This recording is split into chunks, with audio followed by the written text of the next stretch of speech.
Hello and I welcome you to Vigyan recharge. आज हम बात करेंगे असली न्यूक्लियर रिएक्टर के बारे में। हाँ जी, बिल्कुल असली न्यूक्लियर रिएक्टर। तो ये क्या है? बस अब ये तो है एक सस्ता सा डायग्राम। असली न्यूक्लियर रिएक्टर तो ये है। और आइए अब इसकी पोल पट्टी खोलते हैं। तो जी ये है स्टील की गेंद, आप इसे पतीला कह सकते हो।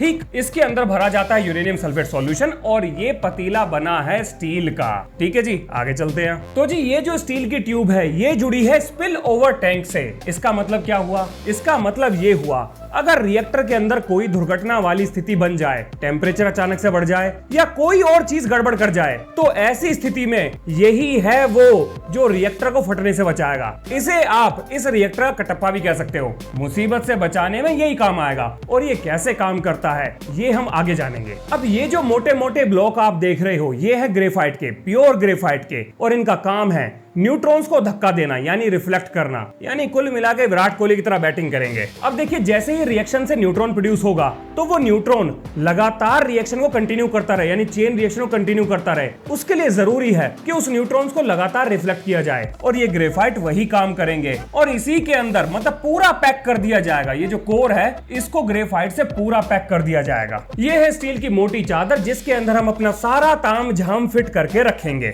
अब देखिए ये है हमारी कंट्रोल रोड्स और इन्हीं से रिएक्टर के अंदर होने वाली रिएक्शन को कंट्रोल किया जाता है। अगर ये गड़बड़ कर गई ना तो रिएक्टर फट जाएगा। कोई नहीं रोक सकता उस रिएक्टर को आउट ऑफ कंट्रोल होने से। देखिए कैसे काम करती हैं। पहली बात तो ये बनी है स्टील से और इसके अंदर भरा जाता है पाउडर्ड फॉर्म में, हाँ जी पाउडर्ड फॉर्म में, बोरोन कार्बाइड को। इनमें से दो रोड तो काम करेंगी कंट्रोल करने का और दो काम करेंगी रिएक्टर को बंद करने का, यानी शटडाउन रोड्स की तरह। और जो हमारा रिएक्टर होता है वो इस तरह से इन रोड्स के बीच में फिट किया जाता है और चारों तरफ होता है ग्रेफाइट और बाहर होता है स्टील का टैंक। अब ये है यूरेनियम सॉल्यूशन को भरने का जुगाड़, यानी कि इसकी मदद से इस रिएक्टर कोर के अंदर यूरेनियम सॉल्यूशन को भरा जाता है। यहाँ पर यूरेनियम सॉल्यूशन इस ट्यूब की मदद से सीधा इस टैंक के अंदर चला जाता है, जिसे आप यहाँ देख सकते हो। ये है हमारा रिएक्टर कोर और यूरेनियम सॉल्यूशन यहाँ से होता हुआ इस कोर में जा रहा है। एक बार जब रिएक्टर कोर पूरी तरह से भर जाती है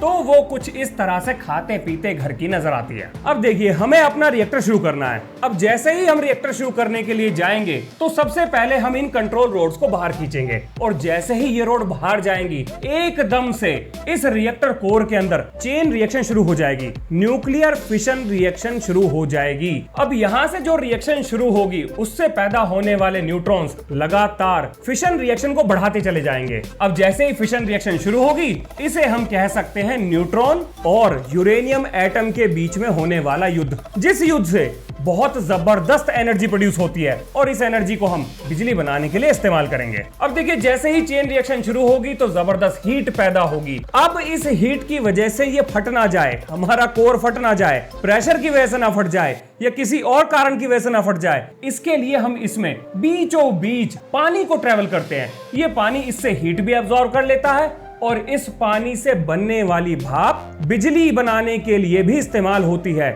यानी टरबाइन को चलाने के लिए इस्तेमाल की जाती है। अब देखिए इस रिएक्शन के बाय प्रोडक्ट भी होते हैं। तो ये है रेडियो एक्टिव गैसेस जिन्हें इस रिएक्टर कोर से बाहर निकाल लिया जाता है, नहीं तो ये एक्सपैंड होकर इस रिएक्टर कोर का तरबूज तोड़ देंगी। तो ऐसा कुछ ना हो इसलिए इन गैसेस को अलग कर लिया जाता है। अब भाई साहब ये तो है सुप्रीम कमांडर, मैंने आपको पहले ही बताया था ये कंट्रोल रोड्स हैं। अगर ये चाहे तो इस रिएक्टर कोर को कंट्रोल कर सकती है, मतलब जैसे ही हम इन्हें इंट्रोड्यूस करेंगे तो ये क्या काम करेंगी, जो इसके अंदर न्यूट्रॉन्स हैं उन न्यूट्रॉन्स को एब्जॉर्ब करना शुरू कर देंगी और रिएक्शन को एक सेफ लिमिट पर ले आएंगी ताकि रिएक्शन कभी भी आउट ऑफ कंट्रोल ना हो। अब भैया मान लेते हैं कि वैज्ञानिकों ने सारे प्रिकॉशन कर लिए, यानी कि रिएक्टर को फटने से बचाने के सारे इलाज कर लिए, लेकिन अगर रिएक्टर फिर भी फटने वाली स्थिति में आ जाए तो क्या करें? तो उससे बचने का भी एक जुगाड़ है। ये है एक इलेक्ट्रोमैग्नेट। अब देखिए ये क्या काम करती है। मान लीजिए आपका रिएक्टर कभी भी फट सकता है, यानी कि आपको ऐसा लग रहा है कि रिएक्टर आउट ऑफ कंट्रोल जाने वाला है, तो जैसे ही आप इस इलेक्ट्रोमैग्नेट का करंट बंद करेंगे तो ये शटडाउन रोड्स तुरंत इस रिएक्टर के अंदर घुस जाएंगी और सारे के सारे न्यूट्रॉन्स को एकदम से खींच लेंगी, सब एब्जॉर्ब कर लेंगी और ना रहेगा न्यूट्रॉन और ना होगी रिएक्शन, ना रहेगा बांस ना बजेगी बांसुरी। अब देखिए इस रिएक्टर के नीचे ना ये आयोनाइजेशन चैम्बर बनाया जाता है। ये है आपका आयोनाइजेशन चैम्बर। क्या काम करता है ये रिएक्टर कंट्रोल में है, आउट ऑफ कंट्रोल है, कितनी पावर जनरेट कर रहा है, ये इसी आयोनाइजेशन चैम्बर की रीडिंग से पता लगता है। ये आयोनाइजेशन चैम्बर बाहर रखे हुए हर कंसोल के साथ जुड़ा हुआ रहता है, यानी कि मीटर्स के साथ, इंडिकेटर्स के साथ, जो हमें ये बताते हैं कि ये रिएक्टर कितनी पावर प्रोड्यूस कर रहा है, इसके अंदर रिएक्शन का रेट कितना तेज है, कितनी एनर्जी इसके अंदर से निकल रही है, ताकि इस रिएक्टर को फटने से बचाया जा सके। अब देखिए इस रिएक्टर कोर को 5 इंच मोटी लेड की चादर के अंदर रखा जाता है, और आप ये बात जानते हैं कि लेड रेडिएशन को बहुत अच्छा एब्जॉर्ब करता है। और इस रिएक्टर के चारों तरफ 3 फुट मोटी कंक्रीट की दीवार लगाई जाती है, जो इस रिएक्टर को अंदर सेफ रखती है और इससे निकलने वाले हार्मफुल रेडिएशन को भी बाहर आने से रोकती है। अब इसके अंदर कुछ और जुगाड़ बनाए गए हैं। देखिए ये है न्यूट्रॉन गामा रेडिएशन कॉलम। मतलब क्या हुआ इस बात का, ये इस्तेमाल किया जाता है रिसर्च पर्पसेस के लिए, यानी कि यहां से निकलने वाला रेडिएशन, न्यूट्रॉन्स, इन सबको हम रिसर्च पर्पसेस के लिए स्टडी करते हैं, उसके लिए चेंबर दिया हुआ है। ये है बीम होल। मान लीजिए हमें कोई फिजिक्स में रिसर्च करनी है, पार्टिकल एक्सेलरेशन या कोई भी और काम जिसमें हमें हाई एनर्जी पार्टिकल की जरूरत है, तो यहां से निकलने वाले हाई एनर्जी पार्टिकल्स के लिए ये 3 रास्ते दिए हुए हैं और हम अपने फिजिक्स के एक्सपेरिमेंट यहां से कंडक्ट कर लेंगे। और ये जो सफेद लाइन आप देख रहे हो, इसे कहते हैं मैक्स न्यूट्रॉन फ्लक्स, यानी कि इसी डायरेक्शन में सबसे ज्यादा न्यूट्रॉन होने चाहिए, न्यूट्रॉन की डेंसिटी सबसे ज्यादा होनी चाहिए। अगर ऐसा है तो हमारा रिएक्टर बिल्कुल वैसे ही काम कर रहा है जैसा हमने सोचा था। ये है न्यूमेटिक ट्यूब। देखिए क्या होता है, इस ट्यूब के अंदर ना हम बहुत सारी चीजों को घुमाते हैं, हवा की मदद से घुमाते हैं। क्यों घुमाते हैं? ताकि वो चीजें इस रेडियो एक्टिव एनवायरनमेंट में आकर अपने अंदर जो परिवर्तन लाएंगी, हमें उसके बारे में पता लग सके। और नई नई चीजों की डिस्कवरीज इन्हीं की मदद से की जाती है। यहाँ पर बायोलॉजिकल एक्सपेरिमेंट भी हो सकते हैं, यहाँ पर केमिस्ट्री के भी एक्सपेरिमेंट हो सकते हैं। और ये है रेडिएशन कॉलम। इन कॉलम्स के अंदर हम अलग अलग मटेरियल को रखते हैं, यानी रेडियो एक्टिव आइसोटोप बनाते हैं, जो बहुत जगह इस्तेमाल होता है, फर्टिलाइजर में, मेडिसिन में, यहां तक कि रेडियो एक्टिविटी डिटेक्ट करने के लिए जो गीगर काउंटर इस्तेमाल करते हैं, उसमें भी रेडियो एक्टिव आइसोटोप का इस्तेमाल किया जाता है। अब देखिए इसे तो हम जानते ही हैं, ये है हमारा कटप्पा, यानी कि रिएक्टर को बचाने का जुगाड़। देखिए होगा क्या, मान लेते हैं कि आपने हर वो जुगाड़ किया जिससे इस रिएक्टर को बचाया जा सकता था, लेकिन किस्मत ही खराब है और ये रिएक्टर फटने की कगार पे पहुंच गया है। तब ऐसी स्थिति में ये वो एक ऐसी चीज है जो इस रिएक्टर को फटने से बचा लेगी। जैसे ही इस रिएक्टर के अंदर ये जो यूरेनियम फ्यूल है, ये बहुत ज्यादा तेजी से उबलने लगेगा, तो एक झटके से ये स्पिल ओवर टैंक में चला जाएगा। और स्पिल ओवर टैंक में जाने के बाद ये जो रिफिल पंप है, इसे थोड़ी देर अपने पास रखेगा और जैसे ही रिएक्टर नॉर्मल स्थिति में आता है, वापस ये उसको टैंक के अंदर भेज देगा। तो ये थी वर्किंग सेफ्टी। अब देख लेते हैं बनता कैसे है। सबसे पहले बनाते हैं स्टील टैंक और उसके अंदर भरी जाती है ग्रेफाइट की मोटी मोटी प्योर रोड, बिल्कुल प्योर इंडस्ट्रियल ग्रेड की प्योर ग्रेफाइट। और इनकी प्योरिटी का इतना ध्यान रखा जाता है कि जिन चेंबर्स में इनको तैयार किया गया है वो पूरी तरह से वैक्यूम होते हैं, धूल का एक कण भी इनके ऊपर नहीं होना चाहिए। अब इन ग्रेफाइट रोड को अच्छी तरह से टैंक के अंदर फिट कर दिया जाता है और यहां पर हो रहा है कोर का टेस्टिंग।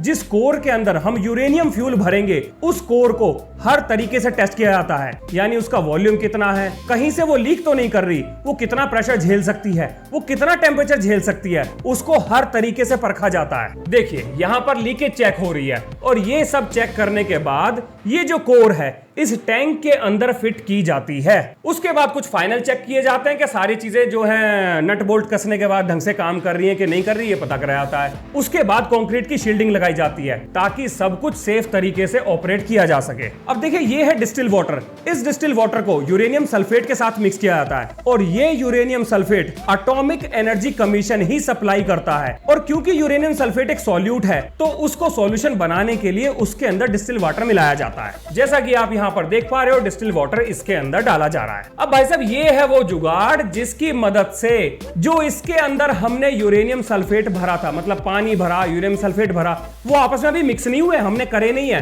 दूर से करेंगे। तो वो दूर से करने के लिए नहीं जुगाड़ बनाया जाता है और ये जुगाड़ इतना लंबा है जो दीवार के बाहर तक आता है। ये रही इसकी पिन, इसको घुमाकर यहां से हम घुमाएंगे और ये सारी चीजें आपस में मिक्स होनी शुरू हो जाएंगी। अब देखिए सारा का सारा मटेरियल एक साथ मिक्स नहीं किया जाता, बल्कि धीरे धीरे किया जाता है, ताकि हमें ये पता लग सके कि जितना मटेरियल हमने तैयार कर लिया उससे कितनी रेडियो एक्टिविटी प्रोड्यूस हो रही है। और ये सारी चीजें हम यहां पर मेजर करते हैं, डाटा को कलेक्ट करते हैं, ताकि हमें यह पता लग सके कि रिएक्टर को सेफली ऑपरेट करने के लिए कितना फ्यूल चाहिए। ये बटन दबाने के बाद कंट्रोल रोड एनर्जाइज हो जाएंगी। उसके बाद जो शटडाउन रोड्स हैं उनको बाहर निकाला जाता है। जैसे ही शटडाउन रोड बाहर निकलेंगे, ये रहा पावर इंडिकेटर जो बताएगा कि धीरे धीरे रिएक्टर की पावर बढ़ रही है। अब हम ये बटन दबा के कंट्रोल रोड्स को पूरी तरह से बाहर निकाल लेंगे। उसके बाद कंट्रोल रोड्स कितनी बाहर आ चुकी हैं, क्योंकि धीरे धीरे बाहर आती है, एकदम से नहीं आती, तो ये है वो डायल जो हमें बता रहा है कंट्रोल रोड कितना बाहर आ चुकी हैं। यहां पर थोड़ा, यहां और ज्यादा, और यहां पर मतलब पूरी बाहर आ गई हैं। और ये है वो जुगाड़ जो धीरे धीरे कंट्रोल रोड्स को बाहर खींच रहा है। और ये है हमारा कंसोल जो रेडियो एक्टिविटी को मेजर करता है